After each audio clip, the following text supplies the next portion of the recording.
J'apprends que mon copain me trompe. L'été 2024, je le garderai là. J'étais une meuf arrogante, trop sûre d'elle, parce que du coup j'étais sur les réseaux. Je passe beaucoup de temps à pleurer. Lorsque je suis chez moi, je me sens toute seule. Moi, je peux pas vivre là. Genre, ça m'a déprimée. Et ben ouais, sans blague. Genre, les gars, je suis pas mauvaise. Je peux pas vous dire plus, mais ça arrive, genre.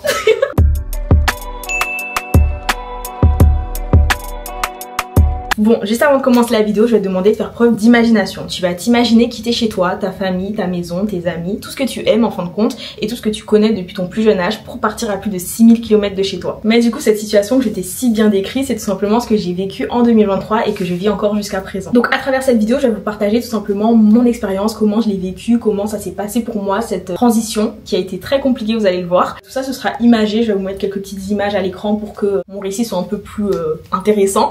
Et puis j'espère que la vidéo vous plaira, n'hésitez pas à liker, partager, commenter, vous abonner, activer la cloche et puis je vous laisse avec la suite. Bon, pour bien raconter une histoire, il faut commencer par le commencement, je pense qu'on est tous d'accord pour ça. Je vais juste boire un petit peu d'eau avant parce que ça s'annonce assez long.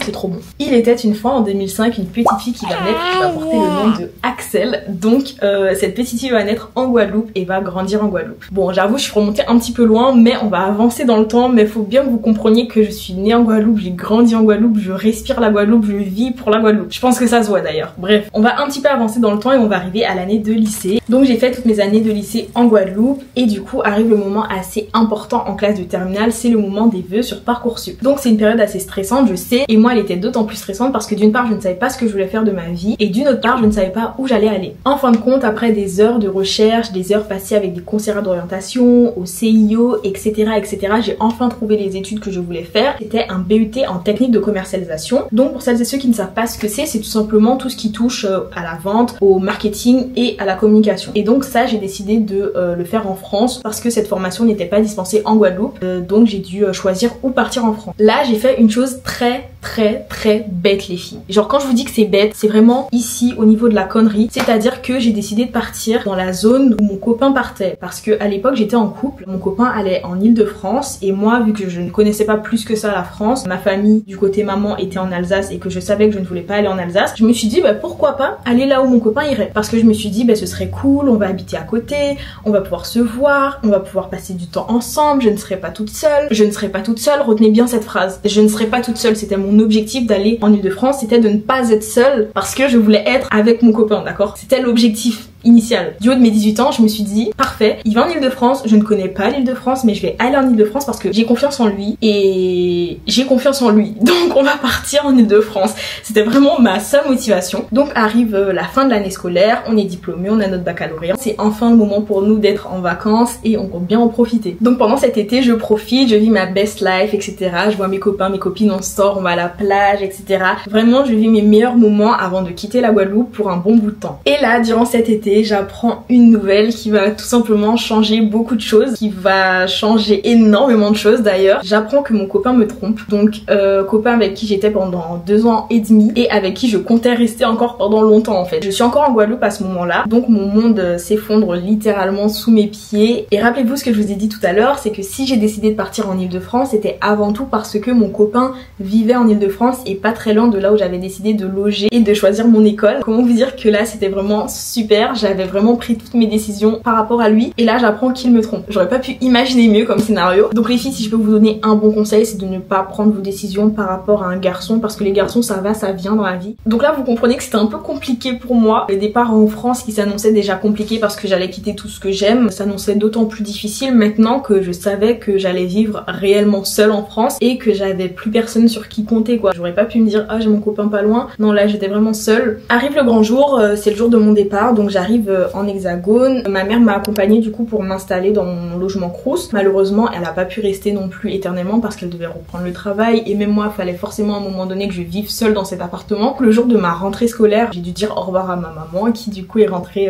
en Guadeloupe. J'ai vraiment dû m'adapter à cette nouvelle vie, donc déjà d'une part vivre seule, d'une autre part m'adapter à cet environnement hostile et inconnu. C'était vraiment super compliqué parce que déjà j'habite dans un logement crous. Je vais pas me plaindre parce que j'ai un toit sur la tête, mais comment vous dire que comme lieu de vie il y a mieux. C'est tout petit. Après moi j'ai de la chance, je suis dans un 19 mètres carrés. C'est quand même petit, c'est-à-dire que t'as pas de salon, tu fais à manger dans la même pièce dans laquelle tu dors. C'est compliqué quand tu quittes la maison que t'avais en Guadeloupe où t'avais salon, chambre, cuisine, salle de bain, salle à manger. Enfin t'avais une terrasse, t'avais un jardin et que t'arrives dans un appartement. Déjà appartement, tu passes de maison à appartement, ça fait un choc. Et en plus de ça, crous, donc petit, le sol il est bleu, mon sol est bleu, je pense que tout le monde n'a pas un sol bleu, mais mon sol à moi est bleu. Et comment vous dire que je ne peux pas me le voir. Je ne peux pas me voir ce sol. Quand on est arrivé avec ma mère, je me souviens que je lui ai dit que non, je reste pas là, qu'on dirait un EHPAD, un hôpital, parce que vraiment c'est vraiment le même sol. Moi je peux pas vivre là, genre ça m'a déprimée. Je passe d'une maison en Guadeloupe dans laquelle j'ouvre la porte, je marche, je suis dans mon jardin, à un appartement, c'est-à-dire que là si j'ouvre la fenêtre et que je marche, je tombe dans le vide.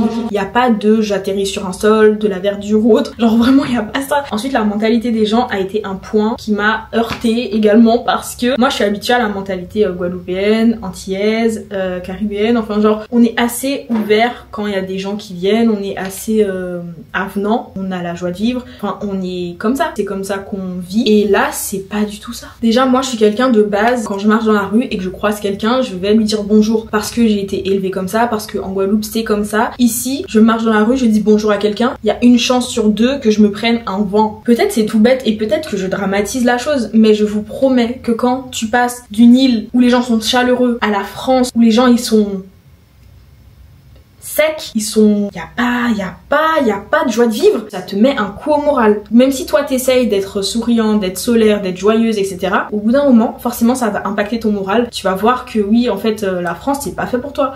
Genre c'est pas fait pour toi. Ensuite est venue du coup ma rentrée des classes, donc on arrive à l'école, etc. Donc là déjà je connaissais personne. Il y avait des gens qui se connaissaient de leur lycée, d'une ville ou de connaissances communes et tout. Moi je ne connaissais personne. J'étais seule quoi. Genre vraiment seule. Du coup je me souviens que le premier jour d'école, un de nos profs nous avait proposé une activité qui consistait à se présenter avec des images qu'il avait posées sur une table. Et donc moi je me présente, etc. Et dans ma présentation je me suis dit pourquoi pas parler du fait que je suis sur les réseaux. Comme ça donne déjà un petit peu des sujets de conversation pour que des élèves puissent venir parler avec moi et que je puisse me faire des copains, copines plus facilement, tu vois. Et dites-vous que suite à cette présentation qui, moi, j'espérais allait me permettre de me faire des amis, et au contraire, beaucoup de personnes de ma classe pensaient que j'étais une meuf arrogante, trop sûre d'elle, patati patata, parce que du coup j'étais sur les réseaux et dans ma façon de me présenter, ils ont perçu une meuf arrogante. Alors que dites-vous, je ne l'étais pas, c'est-à-dire que je viens de rencontrer des gens, je vais pas être arrogante. Le but c'est que je me fasse des amis, je suis pas là pour être arrogante, etc., etc., prendre les gens de haut. La première impression que j'ai donnée n'était pas forcément la bonne. Après je sais que moi souvent dans la vie de tous les jours et tout, quand je rencontre de nouvelles personnes, les gens ils ont tendance à me dire que ouais je semble arrogante et tout, mais je vous promets que quand vous me connaissez, vous savez que je suis tout sauf arrogante et qu'au contraire je suis gentille, j'ai bon cœur, etc., et que je suis pas cette fille que les gens pensent que je suis de base. Premier jour pas fifou, deuxième jour pas fifou, le temps il passe, je me fais pas plus d'amis que ça. Il y a des gens avec qui je parle mais il y a pas des gens avec qui j'ai une vraie relation. Je pense que vous comprenez la différence qu'il y a entre le fait de parler avec des gens à l'école et de voir des gens en dehors de l'école, sortir avec eux, faire ami, etc. Le temps il passe et c'est extrêmement dur pour moi. Je passe beaucoup de temps à pleurer. Lorsque je suis chez moi, je me sens toute seule. Après, en mars, l'école organise le ski. On part tous au ski. C'est la première fois que je fais du ski de ma vie et je prends vraiment goût à ça parce que comme vous avez vu, je suis repartie déjà 2 fois au ski depuis cette date. Et le ski, c'est vraiment l'occasion pour nous, les élèves de la classe, de se rapprocher parce que du coup, tu vois les gens sous un autre angle, tu passes plus de temps avec eux. Et en fait, après le ski, après cette semaine passée avec les gens de ma classe, les gens de mon école, il y a plusieurs personnes qui sont venues me dire que ouais, en fait, compte, t'es pas arrogante, t'es pas cette meuf que je pensais que t'étais et tout. Ben ouais, sans blague, genre les gars, je suis pas mauvaise. C'est une idée que vous avez eue de moi, mais c'était pas le cas, c'était vraiment pas le cas. J'étais trop contente parce que du coup, on me voyait plus comme cette meuf arrogante que je ne suis pas en fin de compte. Et j'ai pu avoir plus d'interactions avec beaucoup de gens de ma classe parce que du coup, on s'entendait mieux, on se connaissait un petit peu mieux, etc., etc., etc. Une chance que j'ai eu du coup en vivant en Ile-de-France, c'est que pas loin vivaient mes meilleurs amis de Guadeloupe. Et vraiment, ça m'a aidé parce que du coup, parfois, on se voyait le week-end, on sortait et ça, c'était vraiment cool. On pouvait pas se voir tout le temps parce que du coup, nos emplois du temps faisaient qu'on n'était pas toujours disponible aux mêmes dates,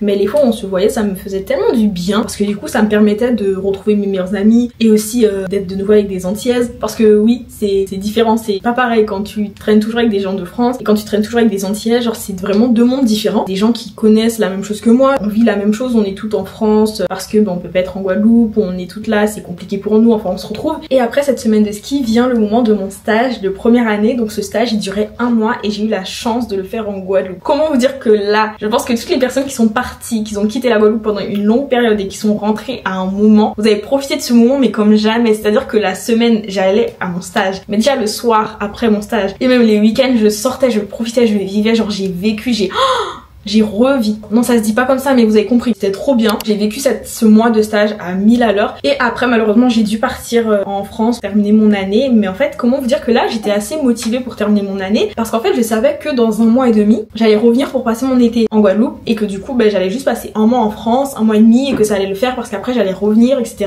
Et donc, ça s'est vraiment bien passé pour moi. Donc, je retourne en France, etc. Je prépare mes valises et tout. Et là... mon été, donc l'été 2024, comment vous dire que j'ai vécu, c'était trop bien, genre vraiment j'ai fait des vlogs, n'hésitez pas à aller les regarder d'ailleurs, mais du coup il y a notamment le vlog Hot Girl Summer que j'ai posté avec Stéphie. J'ai revu tout le monde, tous mes copains sont venus en Guadeloupe pour l'été, enfin la majorité. J'étais avec ma famille, avec ma soeur, avec ma mère, avec...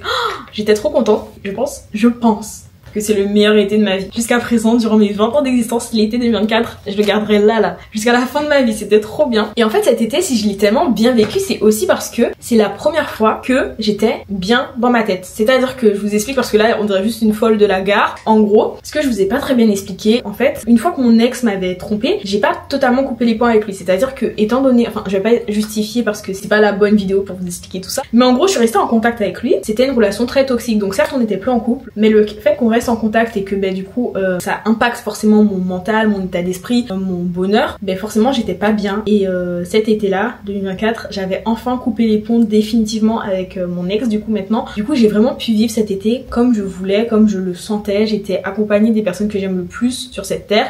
Et j'ai vraiment été extrêmement heureuse. Depuis un moment, j'avais pas été heureuse comme ça. On connaît tout ça, les ultramarins. Quand l'été est terminé, on doit repartir. On doit de nouveau tout quitter. C'est-à-dire que tout ce qu'on a vécu pendant l'été, on doit le remettre derrière nous et repartir direction l'endroit qu'on déteste. Et donc moi, ça a été mon cas. Mais en fait, j'ai eu une chance pendant cet été, c'est que ma mère m'a payé un billet d'avion pour décembre. Donc je savais qu'en décembre, j'allais revenir pour les vacances de Noël. Vu qu'elle a appris tout ce que j'ai vécu par rapport à mon ex durant mon été, parce que je lui avais pas dit avant tout ça. Quand j'étais en France, vraiment j'avais gardé ma rupture pour moi. C'est seulement pendant l'été que je lui ai appris la nouvelle. Elle a été choquée d'apprendre que en fait sa fille n'était pas si heureuse que ça en France, que sa fille était malheureuse, que sa fille a vécu tout ça, etc. Ma mère était assez triste pour moi et du coup elle s'est dit vas-y je lui paye un billet comme ça elle va revenir et elle sera pas toute seule en France, etc. etc.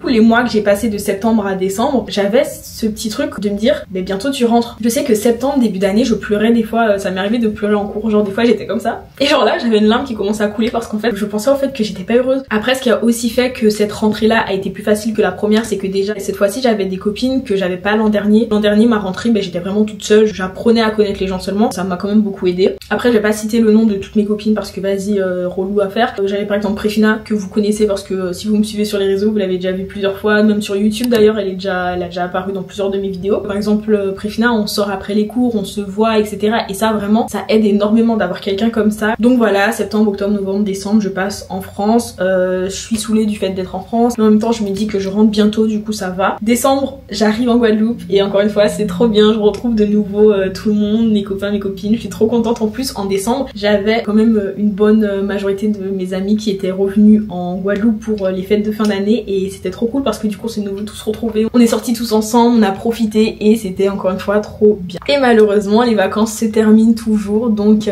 j'ai dû repartir en janvier, donc me voici, me voilà. Entre temps depuis 2025 ma mère est venue une fois en vacances en France, on s'est vu 2 week-ends et ça m'a fait trop du bien, ça m'a fait trop plaisir de la revoir et je pense qu'à elle aussi parce que en fait compte quand nous les étudiants on part pour nos études en France, ça nous affecte nous, ça affecte aussi nos parents en fait parce que eux aussi ils perdent leurs enfants dans quelque sorte et ils savent que pour nous c'est compliqué, donc forcément je pense que ça les impacte aussi. Dans le cas de ma mère je sais que c'était compliqué pour elle de vivre toute seule en Guadeloupe parce que vu que je suis la petite dernière et j'étais la dernière à la maison et quand je suis partie elle s'est retrouvée toute seule et je pense France et je sais d'ailleurs que ça l'a forcément impacté. Et là du coup ça lui a fait du bien de me retrouver ces fois où je suis venue en vacances en Guadeloupe et même la fois où elle est venue elle en vacances en France. Après je trouve que depuis mon retour en France du coup, c'est-à-dire en 2025, je vis plutôt bien la chose, c'est-à-dire que j'ai pas encore eu de phase de déprime. Si je réfléchis bien, j'ai pas encore pleuré non plus d'ailleurs depuis 2025, donc c'est top. Enfin du moins j'ai pas pleuré à cause du fait d'être en France. J'ai pleuré pour d'autres raisons je crois, si je me trompe pas, ou peut-être pas d'ailleurs, non je sais plus, bref. Mais en tout cas ça m'a pas encore fait déprimer. Après j'ai beaucoup bougé, comme dit j'ai vu ma mère une fois en Alsace, une fois on a été chez mon frère en Suisse, tout ça j'ai fait des vlogs d'ailleurs. Ensuite je suis partie une semaine au ski. Après je peux pas dire que je suis heureuse non plus, enfin c'est compliqué. Est-ce que ce serait pas le sujet d'une prochaine vidéo? Je sais pas. Mais en tout cas, c'est un petit peu plus compliqué que ça quoi. Je peux pas dire ouais je suis au prime de mon bonheur parce que ce serait mentir. Et on n'est pas là pour mentir. Donc voilà, je peux pas dire que je suis pas bien non plus. Mais du coup ça va. Et là normalement, je pars en Guadeloupe prochainement. Dès que je sais que je pars prochainement en Guadeloupe, je m'accroche au fait de savoir que je pars. Et ça me fait tenir, ça me fait vraiment tenir, vraiment. Parce que là si je me disais que je pars en Guadeloupe seulement dans 6 mois, peut-être ça me ferait un peu plus mal. Mais là franchement ça va, je pars pour un stage de 2 mois. Pendant 2 mois je serai là, je serai ici en Guadeloupe. J'ai trop hâte, genre vraiment j'ai trop hâte. Vous allez me voir à la plage etc, contenu, vous êtes pas prêts. Genre vraiment, c'est pour ça abonnez-vous, activez la cloche parce que ça arrive. Genre je peux pas vous dire plus mais ça arrive genre. Après faut se dire que là je vous ai raconté tout ça mais il y a beaucoup de choses sur lesquelles je me suis pas attardée ou même des choses que je vous ai pas racontées parce qu'en fait je peux pas raconter dans une vidéo comme ça en mode c'est pas le thème de la vidéo donc ce serait un peu chelou de vous en parler plus longuement. Le gros de l'histoire je voulais quand même raconter pour que vous puissiez comprendre. Donc voilà à peu près ce que j'ai vécu depuis 2023. C'est vraiment une vidéo dans laquelle je raconte un petit peu ma vie mais je trouve que ça fait du bien des fois des vidéos comme ça ça vous permet à vous d'un peu mieux me connaître, aussi tout simplement aux étudiants ultramarins de se reconnaître à travers moi parce que je vis la même chose que vous en fin de compte. On est tous dans le même bateau hein. Genre enfin sans mauvais jeu de mots parce que bon. Si vous avez des questions ou des sujets de vidéos que vous aimeriez que j'aborde, n'hésitez pas à me le dire dans les commentaires. Comme ça, je les ferai. Parce que là, l'objectif, c'est de vous faire une vidéo par semaine pendant un petit bout de temps quand même. Et puis, courage à tous ces étudiants ultramarins qui sont comme moi dans cette situation et qui n'ont pas forcément la capacité financière ou autre de rentrer plus souvent au pays. Comme on dit, Dieu donne ses combats les plus durs à ses soldats les plus forts. Donc, dites-vous ça. Motivez-vous comme ça. Bref, donc voilà. J'espère que la vidéo vous aura plu. Je vous fais plein de bisous et je vous dis à une prochaine vidéo les filles et puis voilà, bisous.